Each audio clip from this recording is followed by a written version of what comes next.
So comparing everything to New Zealand is probably a wrong narrative. Okay, you've got 4 or 5 players. I don't give excuses. I've never done that in the past. I will never do it in the future as well. But if you see 4 or 5 batters in this top 8 have literally played less than 15 test matches. And they will grow. They're learning on the job. They're learning on the field. Test cricket is never easy when you're playing against a top quality side. So you've got to give them time as well. So for me, I think that is something they'll keep learning. Hopefully they keep learning. That is important. Because I know that I hate using this word transition. This is exactly what transition is. When you've got in test cricket, when you've got your batting lineup, which is literally played less than 15, 20 test matches, they need time to absorb pressure. They need time to keep getting better against quality attacks and against quality sides. You spoke about experience and someone needed to put his hand up and stop this line. So a specific question, like the shot that Rishabh played, like through is very new to test cricket. Situational awareness will grow with time, but the captain of the side, 40 test matches, he knows the situation. Do you expect better from the captain of the side? Look, I expect better from everyone. I expect better from myself to everyone in that room. I'm not going to sit here and say that I expect something better from one individual. The point is, if you want to win test matches against quality sides, we need to expect better from everyone. And that is how you win test matches. You don't blame one individual shot. You don't blame one individual playing in a certain way. You blame everyone. So me talking about an individual, I've never done that. I'm not going to do it. Gautam, where do we go from here? I mean, you will have a lot of white ball cricket. You have a World Cup, T20 World Cup. But Test cricket remains the pinnacle of cricket. I mean, are you thinking of something specific that needs to be done behind the scenes to just address this situation? You know, first and foremost, we should never forget people who do well in white ball cricket. They should not forget that what they've done in red ball cricket. Very easily, media, us, fans, everyone stops forgetting about what they've done in test matches. And I don't want to forget that. To be honest, we go forward, we got a lot of white ball cricket. If someone gets a 40 ball 50 or an 80 ball 100, the reality is that we still need to keep getting better in red ball cricket. Because if we are really serious about being the top test team in the world, I think we cannot put things under the carpet. Because the reality is we still need to improve a lot in red ball cricket. Whether it's mentally, whether it's technically, whether it's absorbing pressure, whether it's sacrificing, whether it's putting team ahead of your individual self, and most importantly, not playing for the gallery. Gautam, you said that you also are those sort of responsible for what's happened over the last year. Are there specific things you feel that you could have done better, decisions you could have taken differently, and do you think you're still the right man for the job, especially in test cricket? To be honest, there is no hindsight to sport. Whatever decision we've taken for the best interest of the team, and we absolutely believed that those were the right decisions which could get the job done for the country and for the team. And the second question, it is up to BCCI to decide. I've said it during my first press conference when I took over as the head coach. Indian cricket is important, I'm not important. And I sit here, say exactly the same thing.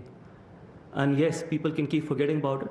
I'm the same guy who got results in England as well with a young team, and I'm sure you guys will forget very soon because a lot of people keep talking about New Zealand. And I'm the same guy who won Champions Trophy and Asia Cup as well.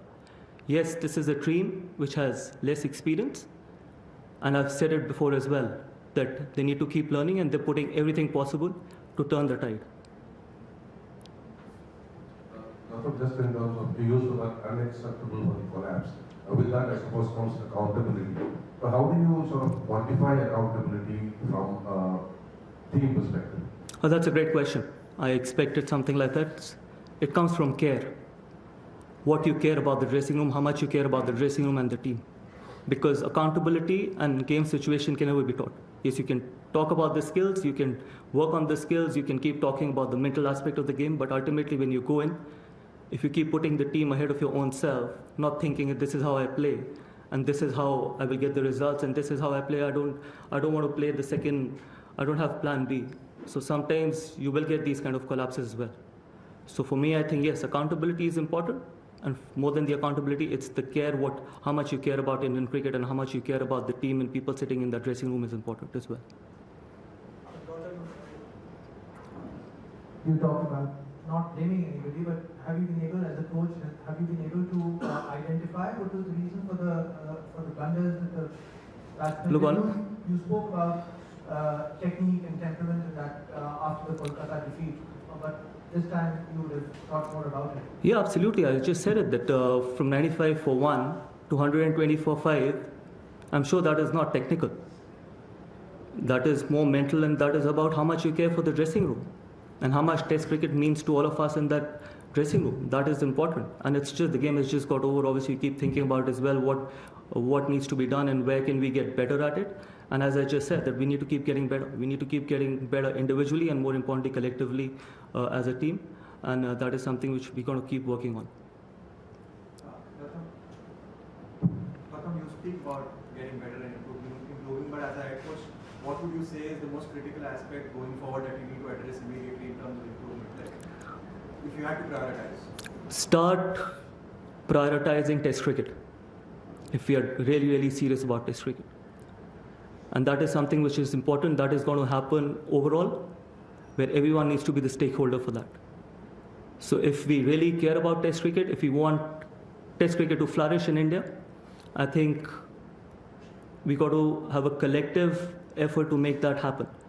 Because just blaming the players or just blaming the support staff or just blaming certain individuals will not help. And as I just said, that we can't put things under the carpet.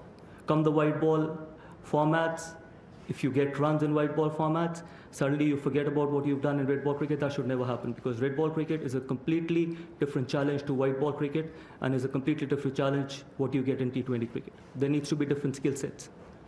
And more importantly, there needs to be tough characters that are important to be a successful Test side. You don't need the most skillful and the most flamboyant players to succeed in Test cricket. You need the toughest characters with limited skills who will go on to succeed in Test cricket, irrespective of how the conditions and what the situation is.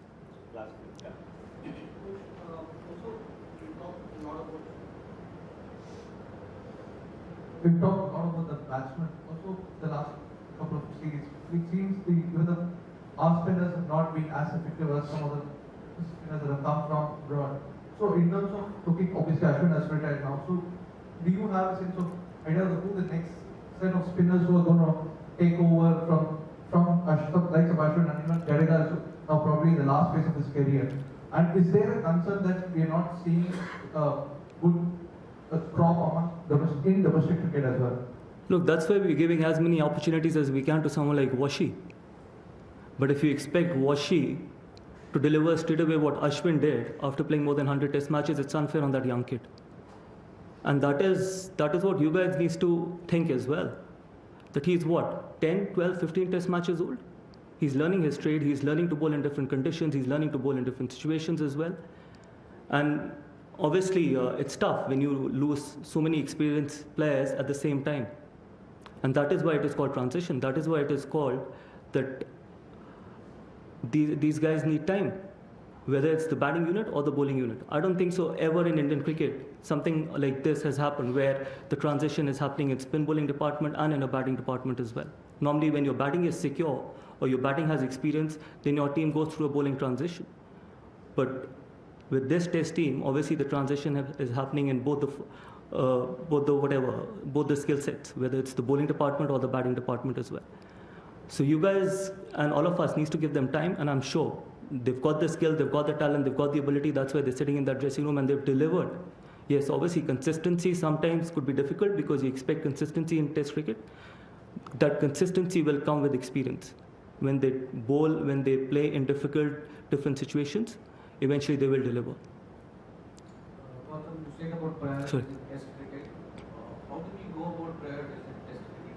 Is there any roadmap from your point of view in terms of scheduling, in terms of players' priorities in domestic red ball?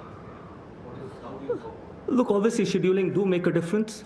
Imagine 3 days back, 3 days before the start of the first Test match, we were in Australia. And suddenly you come back from there and you have to join a Test team and you've got 2 days to plan with the Test side. But that again is not an excuse. And I'm not going to give that excuse as well. Sometimes we can probably prioritize this better. We can have more gaps in the middle so that we can probably start working on certain skill sets, because working for 2 days on a certain skill set where we always knew that they had quality spinners, they had 2 really, really experienced spinners. So that would have always been a challenge for a test side. So that can help. But yes, there is no excuse from where we were in this test match to where we lost the momentum. From 95 for 1, it wasn't the skill set, it was something else. It was just probably not the mental application. There were 8 months to go for the next test series. And would you like to see the top players and most of the players playing this domestic season and playing most of the matches, including you and all top players in the past, have given a lot of importance in your playing days for domestic cricket? That is anyways a policy. BCCI policy that's there, that when you're available, you have to go and play domestic cricket. Again, that comes with accountability, that also comes with how much you want to do well in test cricket. You can't just keep telling players at international level that you got to go and play domestic cricket. If you feel that that's the best way for you to prepare yourself for test cricket, I think it has to come from within. As simple as it can get. And again, a certain skill set. If you want to work on your defense, if you want to work on playing spin, if you want to work on batting long hours, those things can only be done in domestic cricket, or probably how you plan before a test series. So that has to be individually, and obviously from a support staff, it has to be planned better. Good, thank you.